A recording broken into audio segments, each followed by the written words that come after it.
నమస్తే. త్వరలో పార్లమెంట్ ఎన్నికలు జరగనున్నాయి.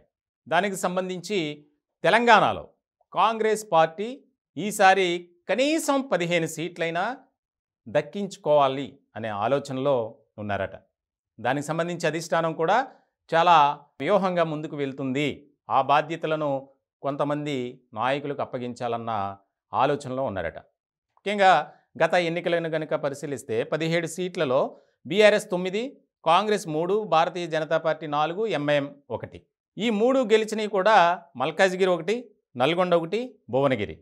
రేవంత్ రెడ్డి, ఉత్తమ్ కుమార్ రెడ్డి, కోమటిరెడ్డి వెంకటరెడ్డి ఈ ముగ్గురు ఎంపీలుగా గెలిచారు. ఇప్పుడు ఈ ముగ్గురు కాంగ్రెస్లో మంత్రివర్గంలో ఉన్నారు. రేవంత్ రెడ్డి ముఖ్యమంత్రిగా ఉన్నారు, వీరిద్దరూ మంత్రులుగా ఉన్నారు. ఇలాంటి సందర్భంలో సీట్ల సర్దుబాటు అంటే సీట్ల అభ్యర్థుల ఎంపిక, అట్లానే ఒకవేళ వామపక్షాలతో పొత్తుంది కాబట్టి వారికి ఏమైనా కేటాయిస్తే అది సర్దుబాటు. ఈ వ్యవహారాల మీద ఎవరెవరికి ఇవ్వాలి? 17 లోక్సభ స్థానాల్లో కాంగ్రెస్ పార్టీ అన్ని చోట్ల పోటీ చేయాలి. మరి అభ్యర్థులు ఎవరు అనే దాని మీద ఫోకస్ పెట్టారట. ఇప్పటికే రాష్ట్ర పరిపాలన అంశాలలో బిజీగా ఉన్నటువంటి రేవంత్ రెడ్డిని ఆ బాధ్యతను కూడా రేవంత్ రెడ్డికి అప్పగించినట్లు, ముఖ్యంగా తెలంగాణ ప్రదేశ్ కాంగ్రెస్ కమిటీ టీపీసీసీ ఏదైతే ఉందో అధ్యక్షులుగా చీఫ్గా రేవంత్ రెడ్డే ఉన్నారు. ఈ ఎలక్షన్స్ అయ్యే వరకు ఆయన్ని మార్చొద్దు, ఆయన ఉంటేనే పార్టీకి కొంత బలం ఉంటుంది అన్న ఆలోచన అధిష్టానానికి వచ్చిందట. ఆ క్రమంలోనే ఖచ్చితంగా ఇంకా ఎలక్షన్స్ అయ్యే వరకు అధ్యక్ష పదవిలోనే రేవంత్ రెడ్డి ఉంటారు.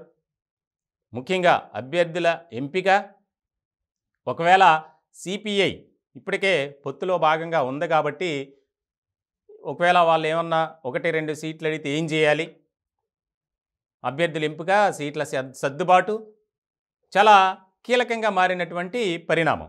ఎందుకనంటే ఓటమి బాధతో ఉన్నటువంటి బీఆర్ఎస్ ఎలా అయినా సరే వారు 2-3 మాట్లాడారు. కేటీఆర్, హరీష్ రావు మాట్లాడినప్పుడు ఖచ్చితంగా పార్లమెంట్ ఎన్నికల్లో 17 సీట్లు మేమే గెలుస్తామని చెప్పి వారు ప్రకటించారు, మాట్లాడుతున్నారు.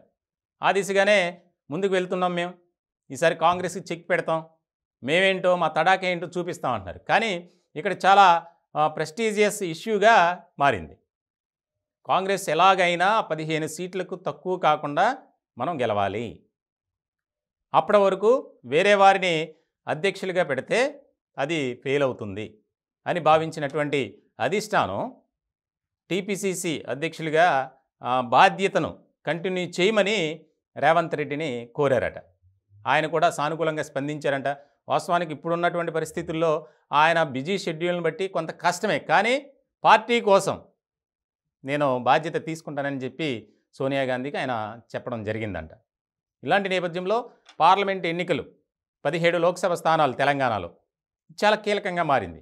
ఎందుకనంటే మనం ఏదైతే రెట్టింపు ఉత్సాహంతో, ఉత్తేజంతో ముందుకు వెళ్ళాలి, అసెంబ్లీ ఎన్నికల్లో అనుకున్నటువంటి సీట్లు రాకపోయినప్పటికీ మనం సొంతగా అధికారాన్ని అంటే ప్రభుత్వాన్ని ఏర్పాటు చేయడానికి మనం కీలక పాత్ర పోషించాం. కాబట్టి ఈ 17 సీట్లలో 15 టార్గెట్గా పెట్టుకుని ముందుకు వెళ్ళే ఆలోచనలో కాంగ్రెస్ పార్టీ ఉందట.